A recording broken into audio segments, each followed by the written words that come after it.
Holidays. They're the spice of life. They're times where you can escape from the hustle and bustle of the world, from the chaos of the everyday. Holidays are times where you form closer bonds with people you're already close to, or form connections with those you would have passed on the street back home. But what if every day of your life was a holiday? What if you had no commitments, no responsibility, no obligations to take a break from? What if you lived in such a bubble where the line between work and rest was invisible? Imagine that. Well, actually, we don't need to imagine, because as ever with Jahans, we are provided with a very visceral example of civilization in decadence. This video is going to be a blow-by-blow analysis of Jahans on holiday. We are going to taste a cocktail of sabotage, of deceit, of desperation. This is Jahans forced into a situation he doesn't want to be in. He's a square peg in a round hole. He's dragged away from the comfort of the familiar surroundings that he yearns for in the deepest corners of his soul.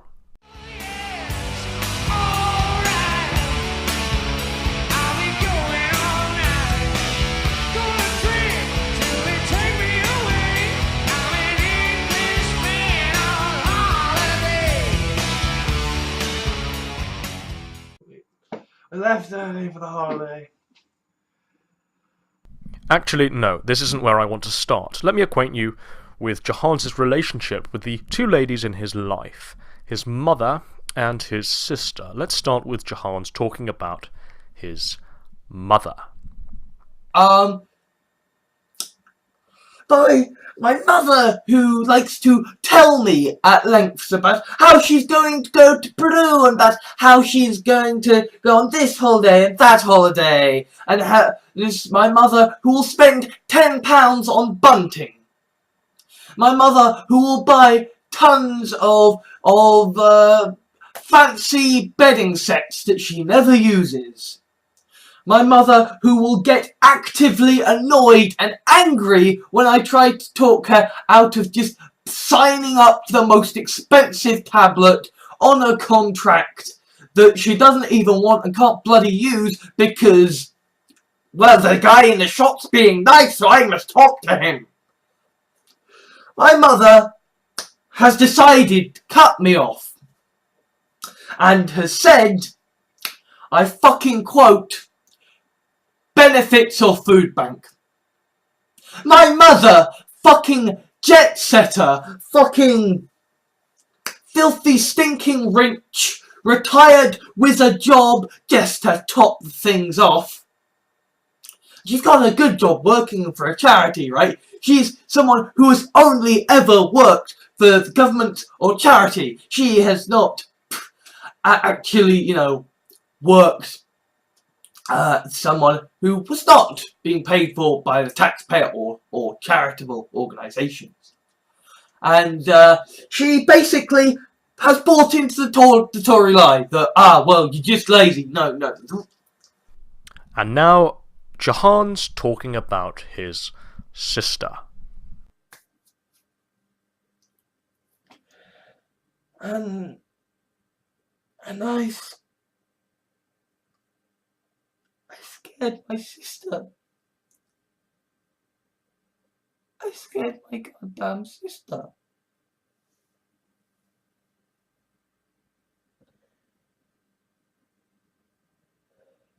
All this time I thought she had her phone with her because she was a fucking socialite girl who likes having her phone with her all the time, and it turns out the reason that she always has it with her is because she's terrified of me. So as you can see, Jahans is both a loving son and a loving brother. And with that context, let's start the analysis proper. I left early for the holiday. And there were problems of like I had a hole in my trousers that I didn't know about, and so we had to stop and buy new trousers at the service station. This is Jahans's first attempt at sabotage. So much does he despise the idea of being dragged away from his computer screen that he is willing to humiliate himself in public in order to return to the status quo. Although he says he didn't know about it, Jahans very deliberately chose a pair of trousers with a hole in them. It wasn't like the hole was in a rude place or anything. It was just like leg stuff. But it was just like, yeah, we probably shouldn't have holes in trousers. So got that sorted. So Jahans has a hole in his trousers. He's wearing them to get a reaction. He's wearing them to get a reaction out of the two people who are accompanying him on this holiday, his sister and his mother. And he's hoping that their reaction will be the, oh, the shame kind. The, we can't go on holiday now as you have nothing appropriate to wear sort of reaction. He's hoping for that. But Jahans' mother is also playing this game of 4D chess. And so she stops off at a service station to buy him a pair of trousers.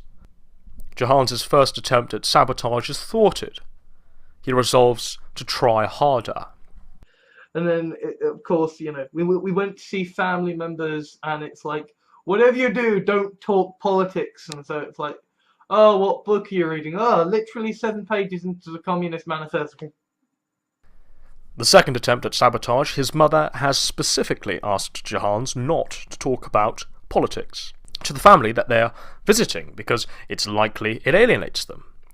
Jahans is unable to hide his power level when it comes to talk about current affairs. It is unthinkable to Jahans that anybody, let alone his own family, would have a different view of the world than him. Whatever you do, don't talk politics, is his mother's request. So the first thing that Jahans ensures he talks about is the Communist Manifesto. This is a calculated move designed to cause maximum damage. And of course I ended up having a massive argument about, bloody, about technological unemployment, as this guy is like, no, I really want to reassure you that there will always be jobs.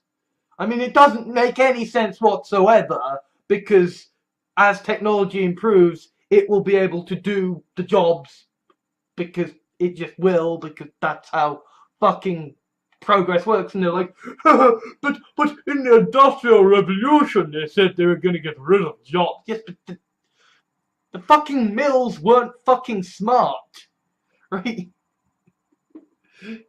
The fucking telegram machines weren't intelligent. They did not have neural fucking networks. We are in the age of big data. We are in the age of algorithms. We are in the age of neural networks and machines that program themselves. Like, things have changed! Of course. Of course he started an argument with a family member who quite reasonably pointed out that it is entirely possible for Jahans to get a job. It is likely every time that Jahans sees this family member, talk often turns to Jahans' state of unemployment. But Jahans has come prepared, stoked on the arguments of techno-progressivism, ready to underwrite the facts, knowingly sweeping precedent under the rug in favour of a current year argument. It's 2017, man, and Jahans, who spends 95% of his time lying on a bed, engaging in hedonism, Jahans knows it all, and you know nothing. And that was fun. That was fun. Made a complete and utter cock up of that, I did. Take note of the knowing smile that falls across Jahans' face. There's a pride in his behaviour here. He is boastful, almost, of his ability to rub people up the wrong way. and also his one-upmanship over his mother, his opponent in the 8D chess game that is this holiday. But then we did see the sort of the main event, and it turns out basically I'm going to be living in the British equivalent of a trailer park, maybe. It's my mother's latest fad.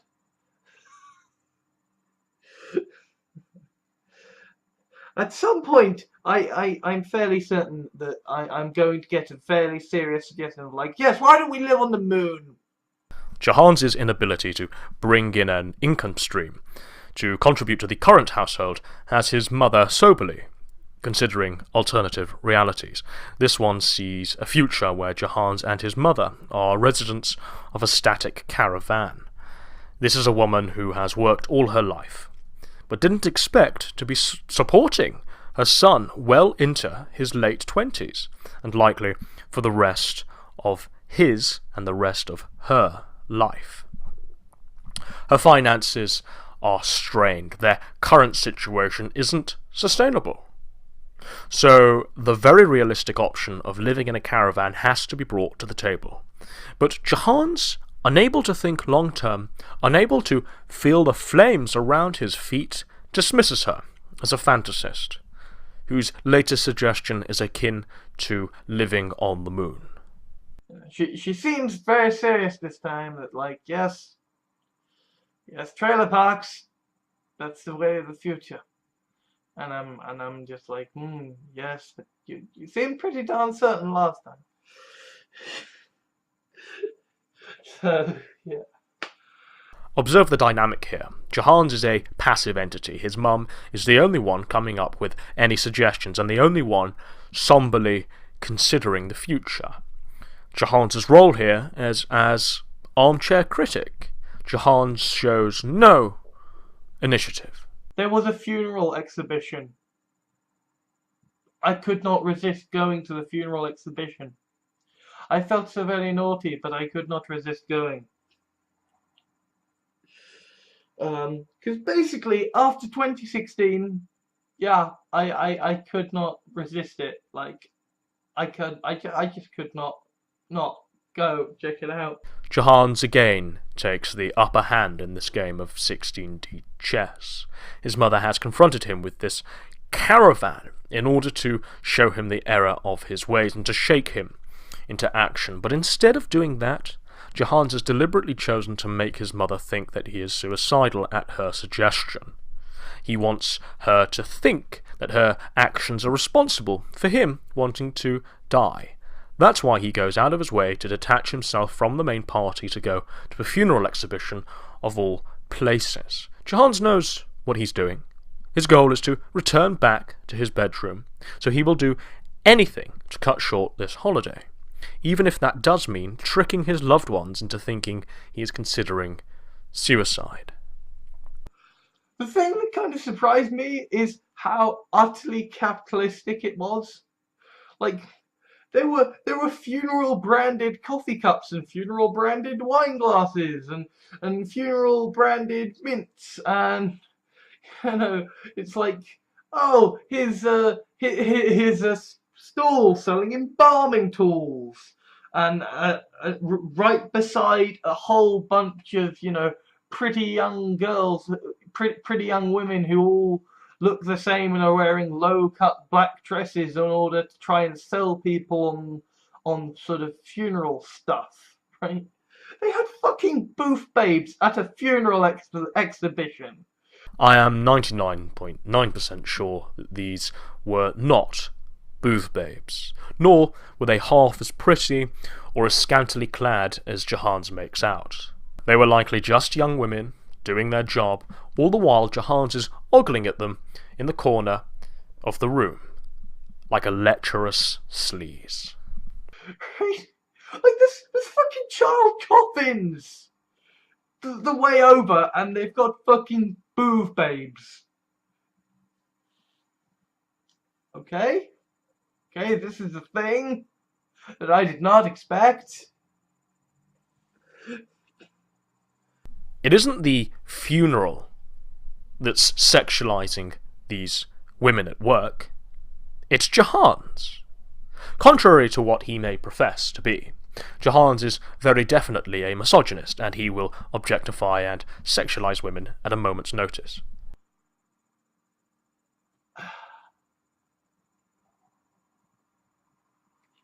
That was insane. Surreal and insane. And that was probably the whole best part of the trip. We stayed in a hotel that was horrendously crap. Of course the hotel is horrendously crap.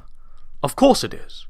It could be the Ritz or the Savoy, and Jahans would find it horrendously crap. Jahans is in a mindset where he wants to hate everything and anything that comes his way. He's a negative Nancy, and we will see that manifest as he takes on the mantle of hotel inspector.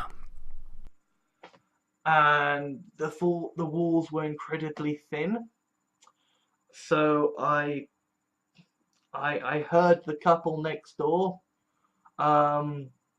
having a very nice time of things. Very nice time of things. Yes. She was definitely a screamer, that one next door. Yeah. Must admit, I did find myself laughing my head off a bit at that. Just because it's like, oh, we're in that kind of hotel, are we? Try and put yourself in someone else's shoes. You finally secured yourself some time off work, so you've arranged a weekend getaway with your girlfriend. Great. Fantastic. You check into the hotel where, let's be honest, you're likely to be spending the majority of your time. And just as you're getting intimate, you hear a Jahanic laughter bellowing out from the other side of the wall. And then there was the fact that, like, the loos were just a death trap. Like, I mean, mine wasn't quite such a death trap, but it was not good. It was clearly quite blocked up to the extent that, you know, in the morning I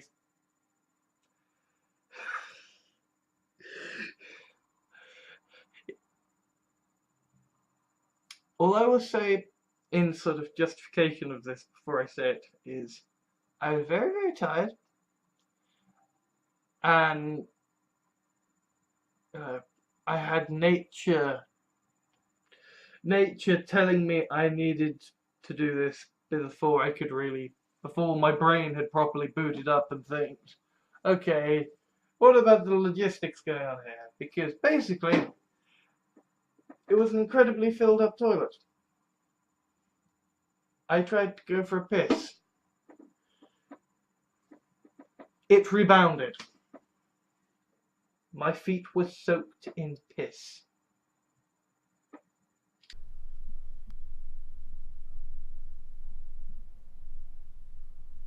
I assume that toilet-related deaths are very rare, but of course Jahans' toilet is a death trap. Of course it is. I'm sure the pillows and the duvet are also a threat to life. But the main headline here is that Jahans has urinated all over his feet. This is the next act of sabotage, and his most extreme and desperate. Jahans' reasoning behind this is that if he has urinated all over his feet, then he won't be able to do the following day of the holiday, as he hasn't got any spare socks. It's worth bearing in mind that this is a 25-year-old man we're discussing here. Anyway, Jahans' mother has anticipated this. She has experience playing this game of 32D chess with her neat son, and she has packed a spare pair of socks so that this holiday can continue. Yeah. And then there was a zoo.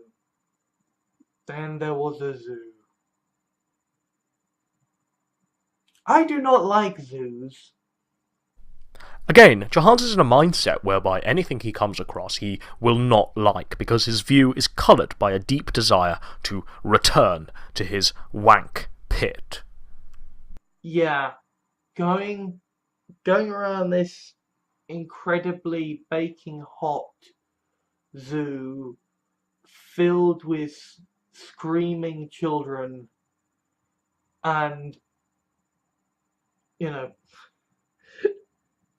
and certain members of my family who have a decent set of lungs on them themselves because they were screaming their fucking heads off at every kind of animal, just like, ah, it's the thing! Look, it's a monkey! Eee. Jahans is raging at things completely out of anyone's control. It's hot, it's loud. If Jahans entered a different mindset, he'd really enjoy this trip to the zoo.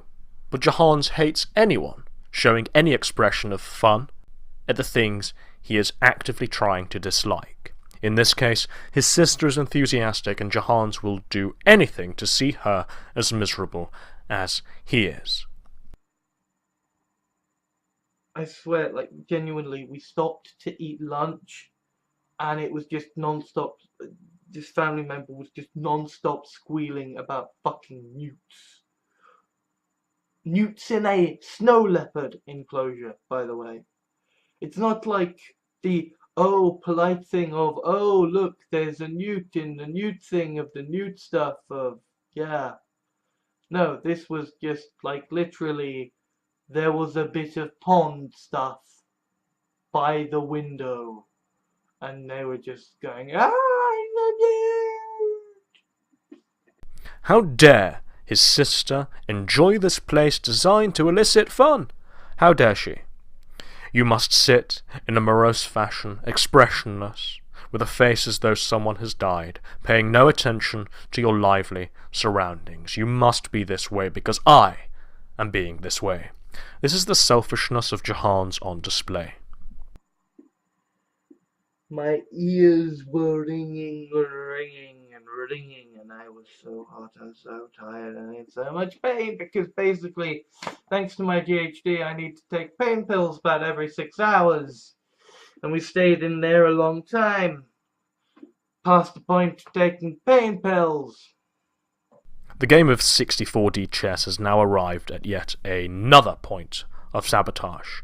Jahans has deliberately left his medication at the hotel so that he would be able to cut short the zoo trip and thus return home earlier than was initially planned. This was Jahans' ace in the hole. But his mother is having none of it. She and her daughter will carry on enjoying this holiday and Jahans will have to wait. I was practically ready to murder someone. Just so tired, so stressed, so can't deal with people. And there was one moment where it's like this family member who loves zoos and is like, yay, zoos, monkeys, right? She says with glee and enthusiasm, no, these are the seconds. These are the world's second loudest animals in the world. And I'm like, and you want to go see these things? Jahans is just doing his best, his utmost, to kill any enthusiasm his sister has for this zoo. He's dragging his feet. He's mocking and deriding her suggestions. If I saw a thing saying, you know, advertising the second loudest thing in the... I would be like, okay, then we're going away from it. You know, we're going fucking away from it. But no, we began our zoo trip with the second loudest animal in the world, which is a gibbon, and just them howling their heads off, and it's just... I tried to be quiet and respectful and not kind of be a dick about the fact that I was just in absolute agony. But I think it might have ever so slightly destroyed my brain. Oh, what I would have done. What I would have done to have witnessed Jahans meet this gibbon. The two catching each other's eyes through the enclosure, Jahans beginning to empathise somewhat with the gibbon's imprisonment, and then the two, both Jahans and Gibbon, spurging out at each other, the fracas broken up by both the zookeeper and Jahans's mother. So it was hell. Because just so, I mean, I have very good rules and laws, and I have good anger management and stuff, but there was very definitely a moment on the drive back when I needed loo, and I said, okay, at services, I'm just gonna go to loo. I'm just gonna go to loo first. At service, I'm just going to go to loo. And so at the services, I just headed to the fucking loo. And this person just followed after me, and I just turned around to them and just sort of found myself saying in this sort of, icily quiet voice, just like, I don't care. Fuck off. And I was surprised at how fucking, how fucking viciously angry I sounded. But it was just, the end of a very, very long couple of days. Jahans is split from the car so fast that his mother and sister couldn't tell him that they were going to sit in the cafe as they wait for him to do his business. They aren't just going to wait in the car. Maybe they want a hot drink or a sausage roll. But Jahans doesn't care. He runs away. So his sister follows after him in order to tell him where they'll be. And in what is the worst move in this 128D chess game, Jahans ruins his sister's holiday. He swears at her and screams in her face, thus rounding off what would have been a magical holiday for his sister, and turning it into yet another memory ruined by her scary brother. Now maybe you've behaved this way on a holiday. Irrespective of how much money has been spent accommodating you, you're still not grateful. The very idea of an all-expenses-paid holiday is an inconvenience, a distraction from your life of distractions. We sometimes need to take a step back and be thankful for the things we have. Sometimes you need to allow other people to enjoy something, even if you don't. And sometimes, well, sometimes it's good to just venture outside your bubble and be a goddamn human being.